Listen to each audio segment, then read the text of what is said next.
All right, let's dive into this this review we've got. It's about Dredd, the 2012 film. Yeah, yeah. Pretty intense take on that comic book character. Oh, yeah, definitely. And I think, a lot of people might not be familiar with it because it didn't do super well at the box office. Yeah, it kind of bombed, when it first came out. It did, but it's gained like a cult following, hasn't it? It has, yeah. Yeah. And it's really interesting to look at why. Definitely. So, if anyone out there hasn't seen Dredd, it's set in this place called Mega City 1. Okay. It's a huge, dystopian city. Oh, I see. Like a future kind of rundown city. Yeah, exactly. Think like urban decay, social breakdown, all crammed into this giant concrete jungle. Okay, so not a great place to live. Not a top vacation destination, no. No, definitely not. But the only semblance of order that they have is from these judges. The judges, okay. Who act as judge, jury, and executioner. Wow, all in one. All rolled into one, yeah. They are the law in Mega City 1. So they don't mess around? No, not at all. And, at the center of all this is Judge Dredd himself. Of course. Played by Karl Urban in this one. I've got to say he's great in it. He really embodies that kind of stoic, scary character, and he does it all without taking his helmet off. Yeah, that was one of the things I think that sets it apart from that that earlier adaptation back in the 90s, I think. Yeah. Which wasn't so good. It wasn't great, no. But yeah, Urban's performance is all about subtle expressions, voice inflection. You can just kind of feel his judgment through that visor. Yeah, it's pretty intense. Oh, yeah. But, it's not just him. We also have Olivia Thirlby playing Cassandra Anderson. Oh, yeah, she's great. A rookie judge who's also psychic. Right, with these psychic abilities. And she's paired with Dredd for a field assessment. Mm-hmm. I think it's really interesting to see their dynamic. It is, yeah. She brings that empathy that Dredd, kind of lacks. Yeah. He's very by the book, and she's really struggling with the harsh realities of being a judge, I think. So it's not all just action and violence. No, it's definitely got more to it than that. And speaking of the action, yeah, we can't ignore the visuals in this film, right? The visuals are incredible. The review even calls out this Slo-Mo drug. Yeah.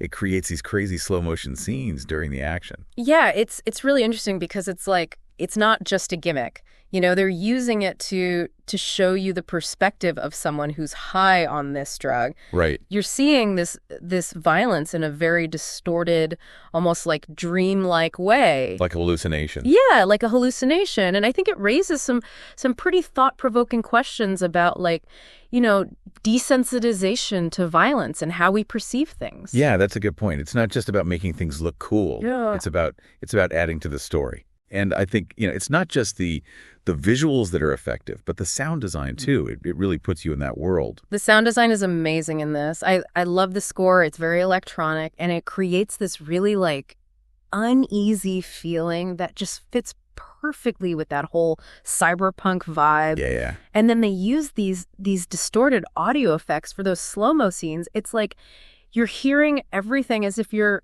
on the drug. Oh, wow. It's disorienting, but it also gets your heart pumping. I can imagine, yeah. You really feel like each gunshot, just slams into you. Yeah. It's very visceral.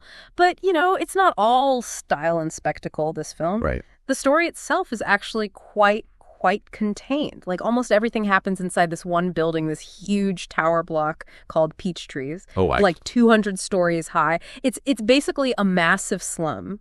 So they're trapped. Yeah, they're trapped in this building. Okay. And that really adds to the tension throughout the film. I bet. They're constantly facing off against this ruthless drug lord who controls the building. Mama, she's called. Mama, okay. Played by Lena Headey. Oh, wow. Okay, yeah. And she is chillin'. I bet. She's really good at playing those villainous characters. Oh, she's incredible. But yeah. It's interesting. The film doesn't really give you that much backstory on Mama. Let's see. But I almost think that adds to how menacing she is. Okay, I see what you mean.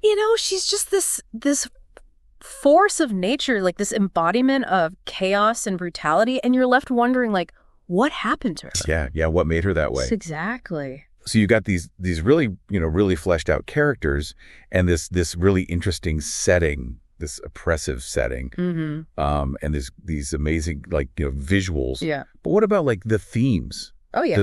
Does the review talk about, what Dredd is really trying to say? It does, yeah. It talks about law versus morality, survival in a lawless society, Right. the nature of power. Well, that's a lot to unpack. It is, yeah. I mean, Mega City 1 is a pretty messed up place. Yeah. And the judges, they represent this extreme form of law enforcement, Yeah. So it's always making you question, is this right? Right. Is this the way to do things? Is this justice? Exactly. It is, yeah. And it really makes you think about, like, the whole idea of justice and the systems we put in place to try and achieve it.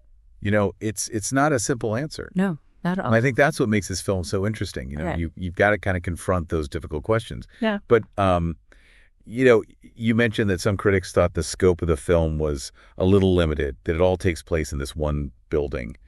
Do you agree with that? Did that bother you at all? I don't think so, no. Actually, I think it kind of works in the film's favor. Having that contained setting, it creates this feeling of claustrophobia, like you're trapped. And it kind of mirrors the feeling of being stuck in this system that you can't escape. Yeah, okay. And Peach Trees, that building, it becomes like this little microcosm of Mega City 1, right? Right. All those societal problems all crammed into this one place. So it's like this pressure cooker of social commentary. Exactly. All happening in this one building. Okay. Okay, so we've talked about how the film bombed at the box office, but then it gained this huge cult following. It did, yeah. Why do you think that happened? What makes Dredd so appealing to people, all these years later? Well, I think word of mouth played a big part. But people saw it, they loved it, and they told their friends, Right. And then you have streaming services. Of course, yeah. Which gave it a whole new life. Yeah, it made it so much easier for people to discover it. Exactly. I mean, it's the kind of film you want to share, Yeah. You want other people to experience it. But, there's got to be more to it than just that, right? There's something about Dredd that really connects with people. I think it's the authenticity. Like, it really captures the spirit of the comics. Yeah. It's this visceral, uncompromising film, And you really feel like you've been dropped into that world. It doesn't pull any punches. No, not at all. And that's something that I think audiences appreciate, especially in a genre that can sometimes feel, a little too safe. Yeah. Dredd isn't afraid to be dark, to be gritty, to be morally complex. Right. And, maybe that's why it didn't do well at the box office initially. Yeah, maybe audiences weren't ready for it. Maybe, yeah. But it's like it paved the way for other comic book films to go in that direction, to explore those darker themes. Right, to be more mature. Yeah. So let's go back to those themes for a second. Mm-hmm. You mentioned law versus morality, but there's also this idea of survival in a lawless society. Yeah. How does that play out in Dredd? Well, Mega City 1 is basically this failed state, right? Where the citizens are just trying to survive. And the judges, as brutal as they are, they represent the only semblance of order. Yeah. Mm-hmm. But the film also shows you that even that system has its limits. It's flawed. It's flawed, yeah.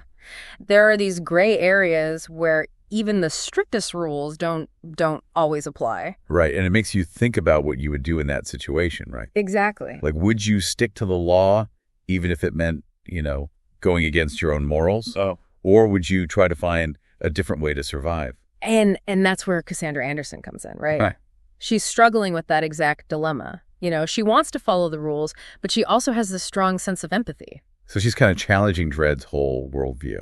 Yeah, she's forcing him to see things from a different perspective. And I think that's a really important message, Even in the darkest of places, there's still room for compassion. Exactly. So let's shift gears for a second. Okay.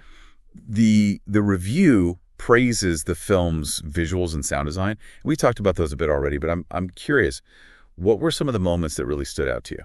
Oh, man, there are so many.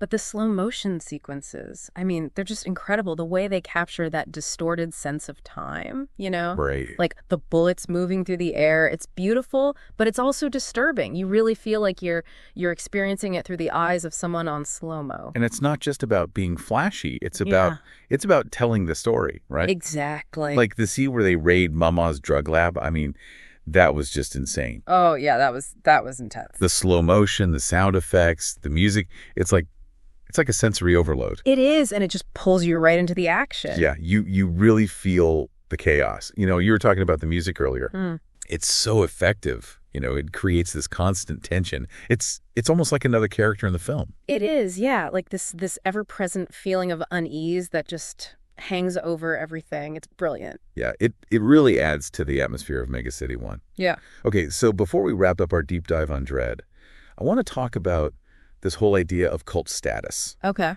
You know, we've talked about why it became a cult classic, but what do you think makes a film a cult classic? That's a good question. It's tough to define, you know? But I think there are a few key things. Like, it's got to be unique. It has to have a distinct style or vision that sets it apart from the mainstream.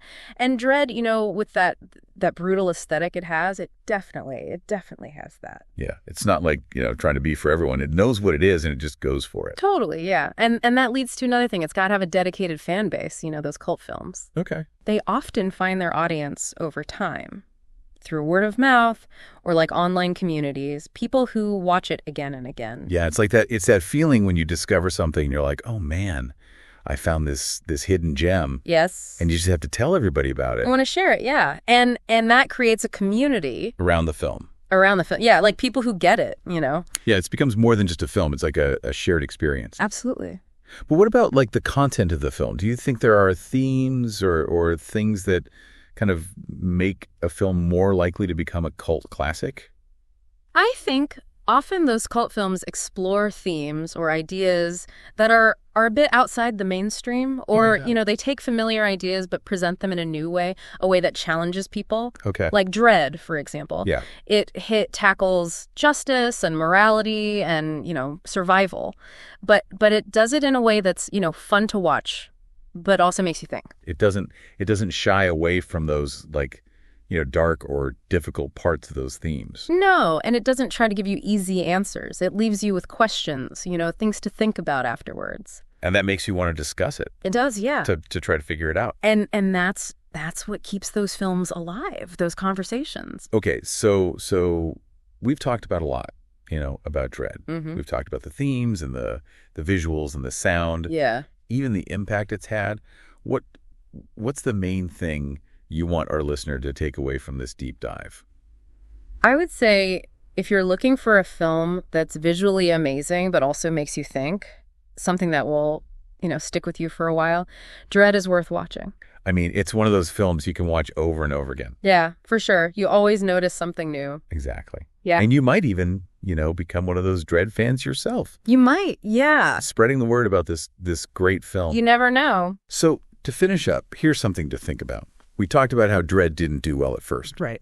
But then, you know, it became this cult classic. What do you think makes a film great? Is it, you know, what the critics say? Or how much money it makes? Or something else entirely? We want to hear what you think. And until next time, keep exploring and asking questions.